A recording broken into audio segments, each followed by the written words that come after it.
Hello and welcome to Tech Hub. I am Kenneth Akan. We have 3 trending tech stories for you today and a big story.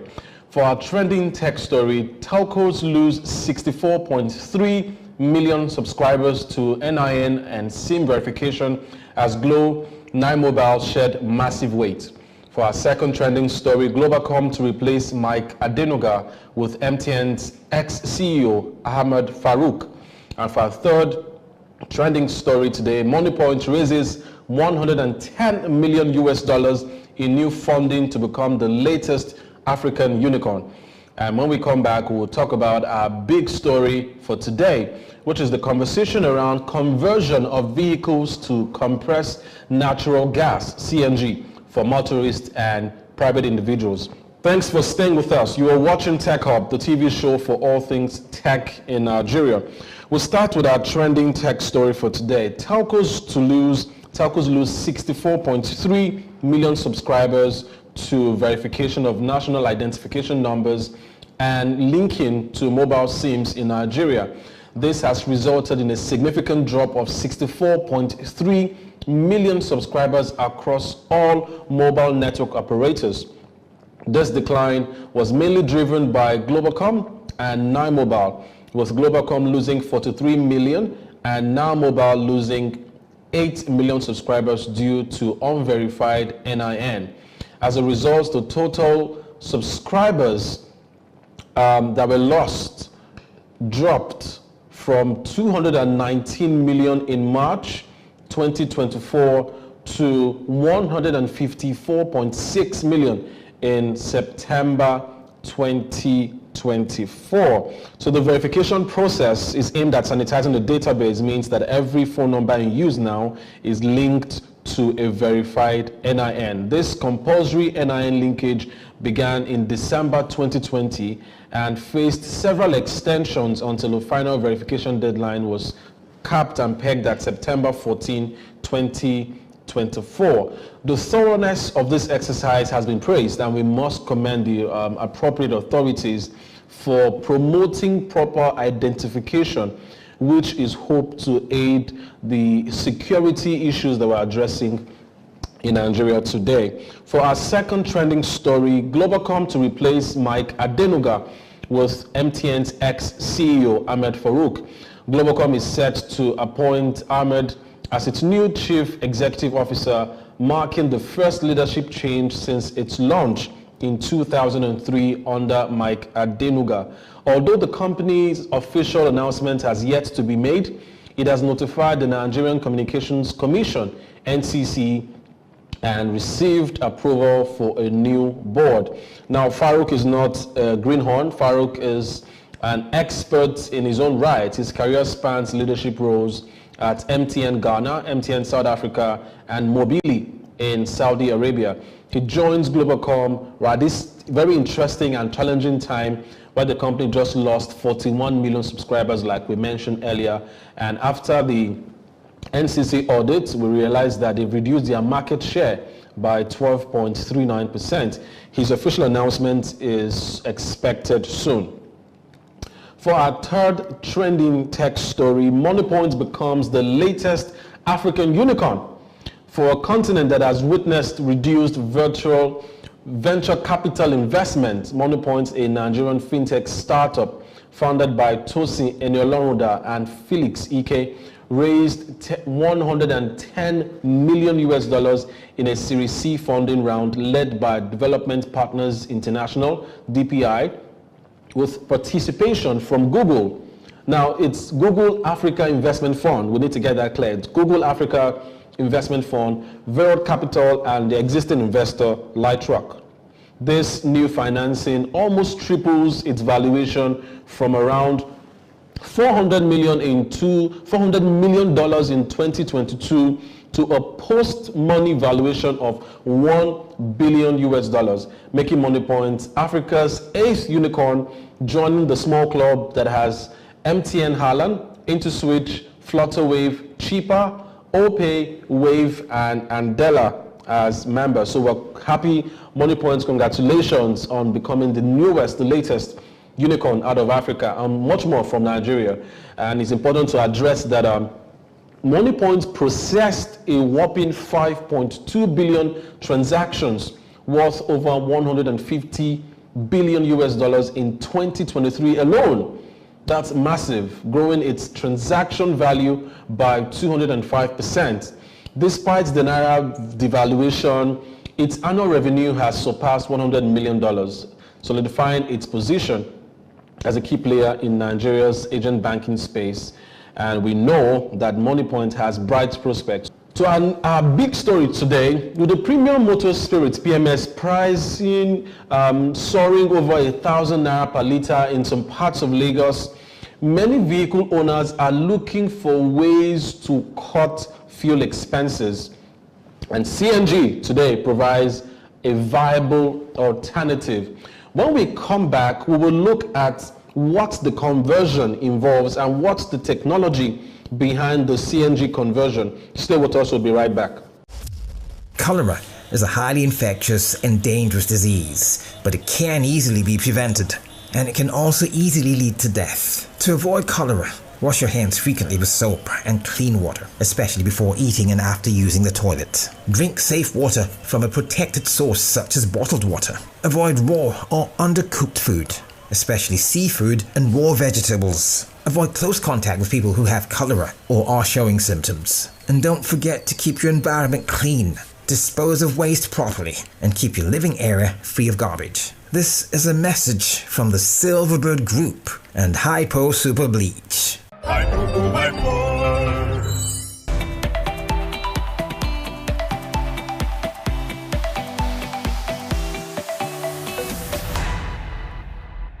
The Presidential Compressed Natural Gas Initiative, PCNGI, seeks to promote renewable energy for the transportation industry in Nigeria following the removal of fuel subsidy. Since its launch, the federal government, in collaboration with several subnational entities, has established various conversion stations across the nation, facilitating the conversion of vehicles to compressed natural gas, CNG, for motorists and for private owners. But there are questions about the safety of this phenomenon. To shed some light on the conversion and to put some perspective on this conversation today, we have joining us virtually Engineer Toba Omibi, joins us right now to have a conversation. Hello, Engineer Toba. Good afternoon. Good afternoon. Thank you for joining us on Tech Hub. Always a pleasure. Thank you for having me. Thank you. Now let's dive into the conversation. So the Minister of State for Petroleum Resources, Senator Heineken Lokobri, mentioned recently that CNG is safe, it is affordable, and is environmentally friendly. Can you explain the phenomenon around this? Is it really safe? We understand it is affordable. It's around 230 naira per kilo per kilogram in Nigeria right now, and it is environmentally friendly. So we understand now the mindset people are trying to change and convert their vehicles from gasoline to CNG. Can you explain this process for us and how really safe and affordable is this phenomenon? All right. Thank you so much for having me once again. Like you mentioned, and I'd want to reiterate that CNG is indeed safe. By all means, safer than petrol. And I mean, the easy way to explain it is CNG has an auto-igniting temperature of about 500 degrees. In other words, if it's not within an industrial setting where heat is really generated, say in a furnace, for instance, the chances of having an inferno is very slim. It's almost unlikely. Plus the fact that it is lighter than air. So if there's an explosion, the most likely thing that you see is it will fizzle out. It will go into thin air. So you can't retain it. You can't keep it down there. As against petrol, petrol is liquefied, right? So if it's exposed to naked fire, definitely you will have there will be a fire situation. Okay, so CNG is indeed safe, and I always like to tell people, you're concerned that you're keeping some fuel at your trunk. How about the fact that you're keeping petrol? You're sitting in the car, you're driving, you're sitting right, on a container of petrol, and you're not worried about it. So to be honest, I think it's just a bit of initial skepticism, and I want to tell people, take it easy, relax. We'll get used to it in a matter of time. And to the the conversion process, it's very basic. Petrol engines, like diesel engines, are internal combustion engines. What that means is that there's a combustion process, there's a chemical process that we generate mechanical energy from. So there's an introduction of air, introduction of sulfur, and introduction of spark, just like you're trying to burn something. There's air, there's fuel, and there's a spark. What we're doing basically by converting petrol to gas is it changes the flow from petrol, in this case, which aids the combustion, to gas. So it is completely non-invasive. It's not when nobody's tampering with an engine, nobody's altering the architecture of a vehicle. It's just changing the form, basically. That's very, very profound to know. So I understand that the government is making provision for Nigerians to convert their vehicles from gasoline to CNG. And like I mentioned earlier, it is currently priced at around 230 naira per kilogram in Lagos and some parts of the nation as well. And the government has come up with some initiatives to help, push this forward, like the CNG buses. We have CNG conversion kits, we have financing options and all of that.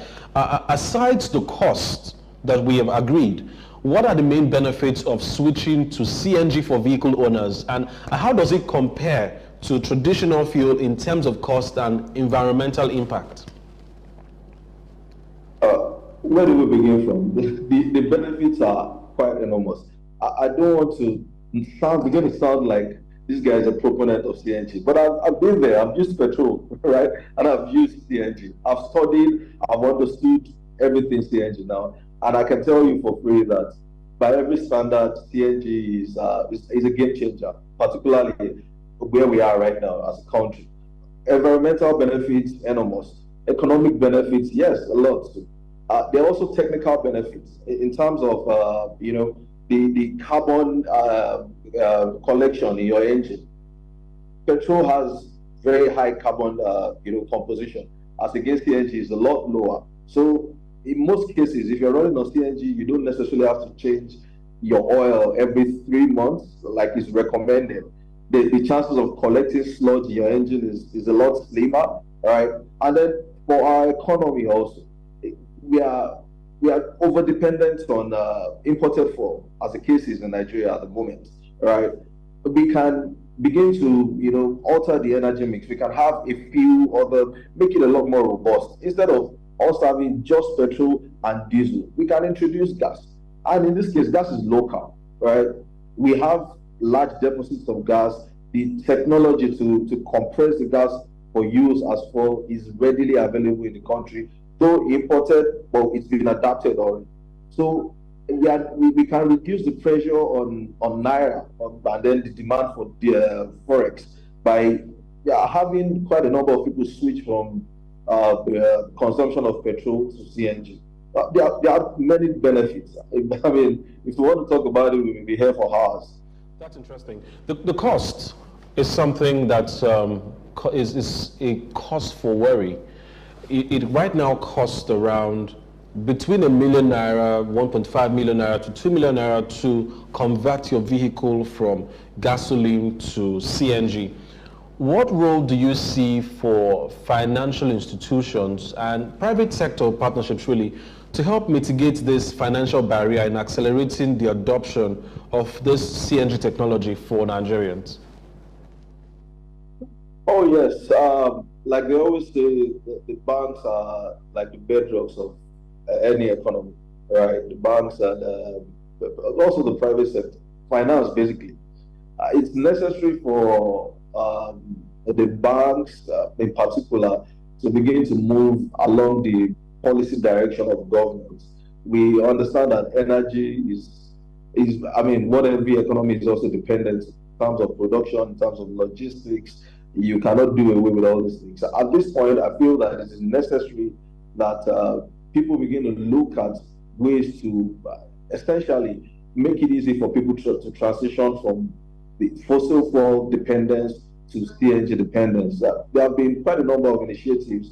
I'm aware that there are some banks that are setting aside a certain percentage of maybe their income, revenue, or profits as low-cost loans for people that are willing to transition from petrol to gas, and also to set up infrastructures for refueling, for compression of gas.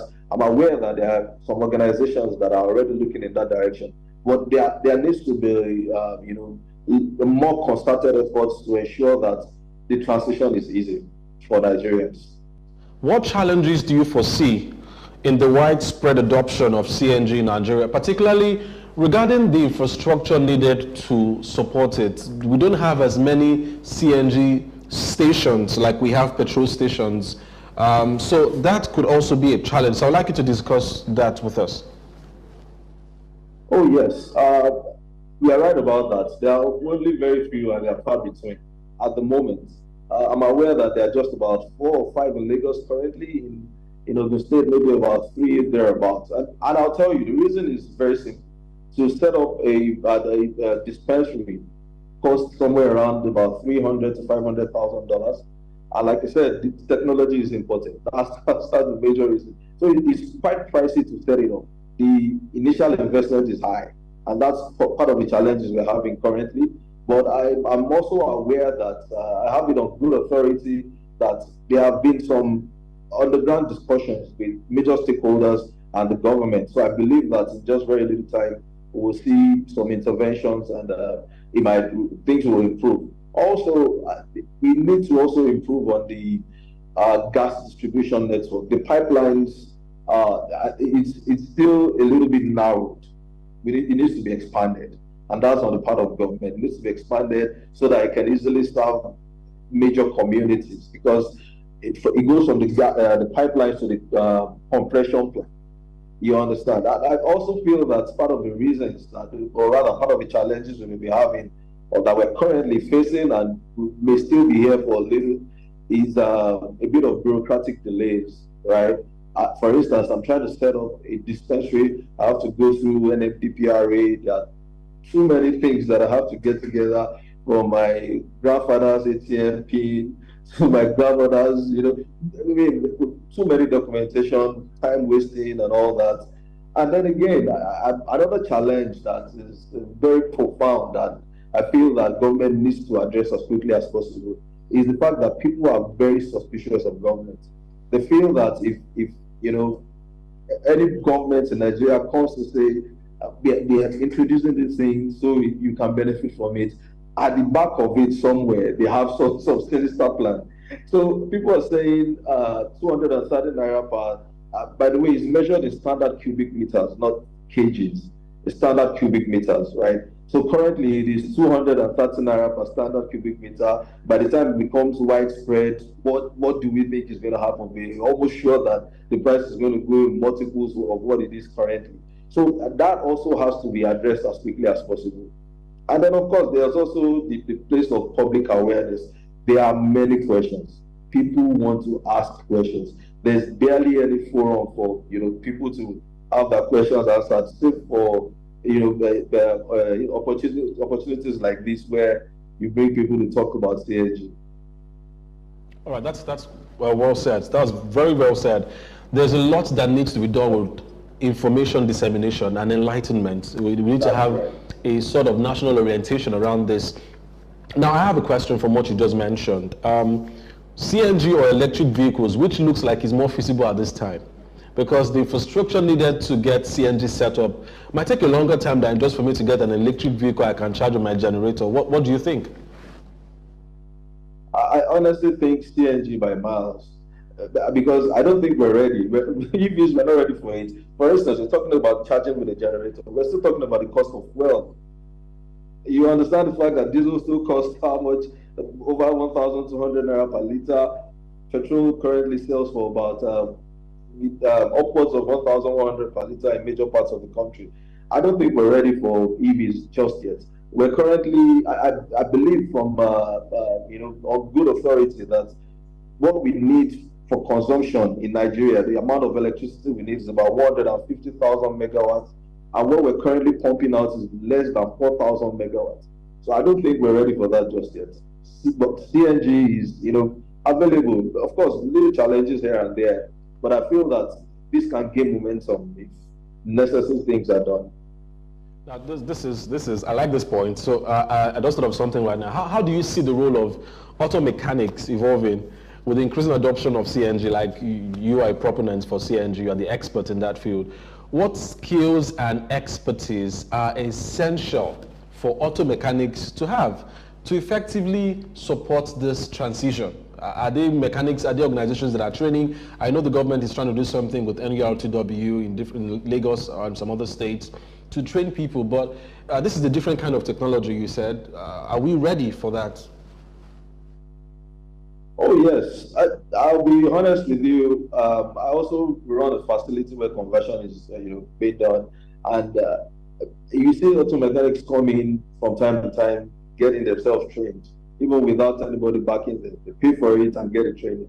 We honestly can't throw them away. As a matter of fact, the conversion process, requires three major skills. First is the welding skill. Second is the mechanical skill. The third is the electrical skill. So these guys, that are already vast in auto mechanic activities have a major role to play in the CNG conversion process. So, I mean, at this point, I feel that what we should concentrate on is getting them started. Because I've seen, a few people who have already transitioned from petrol to CNG take their vehicles to the regular auto mechanic guy, and then they distort the setting. You understand? Which is a bit of a danger. There are only few maintenance workshops for CNG. There are few and they are far between. So if we're going to transition, we need these guys to be able to maintain the already converted vehicles. And then they also need to be able to manage a vehicle, so to speak, right, that is fueled by high pressure gas. So there's no, they don't expose the vehicle to a possible accident. Now, we understand the efforts being made by the Presidential Compressed Natural Gas Initiative, the PCNGI.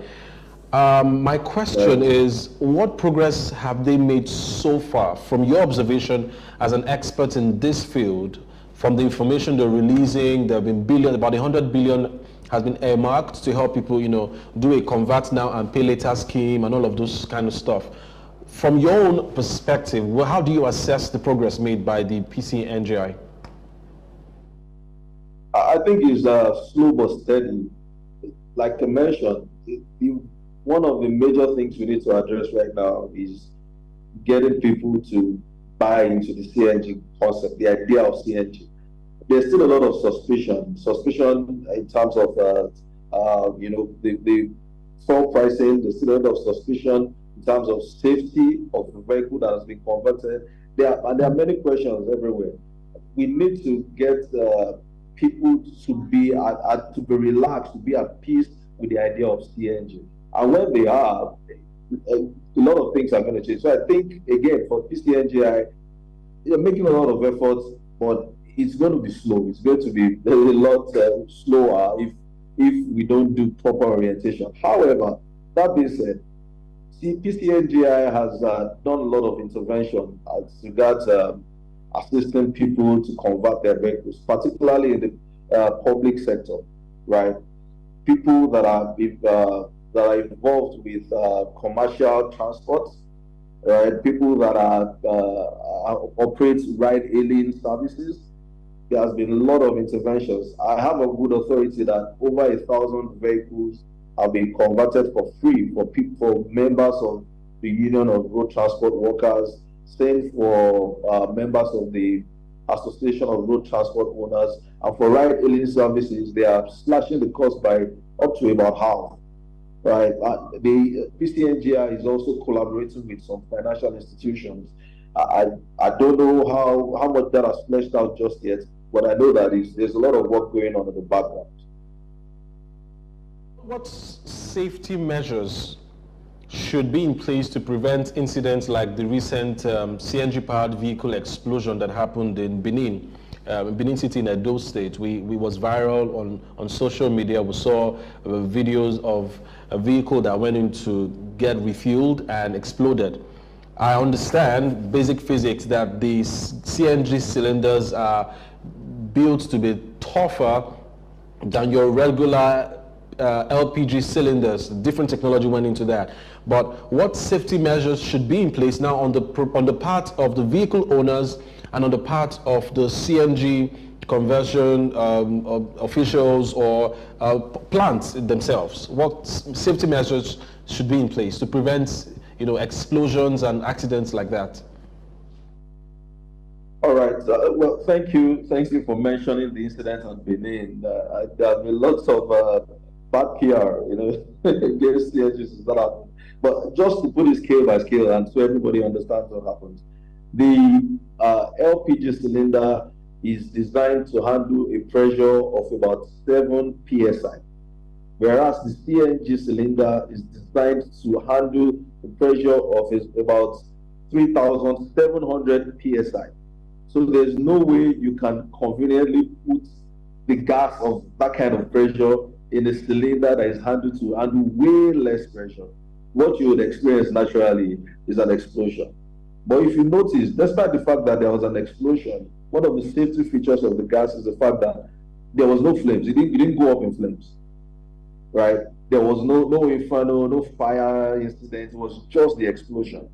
So to come to your question, I think everybody has a role to play, to be honest, from the general populace to the conversion technicians, all the way to the fuel dispensers. And I know that NIPCO, who is at the forefront of dispensing the CNG gas at the moment, typically will have a technical team at all of their dispensary points, so that if you're buying the gas for the first time, they inspect your conversion line. They inspect the conversion line basically to see that it was done correctly, everything is right.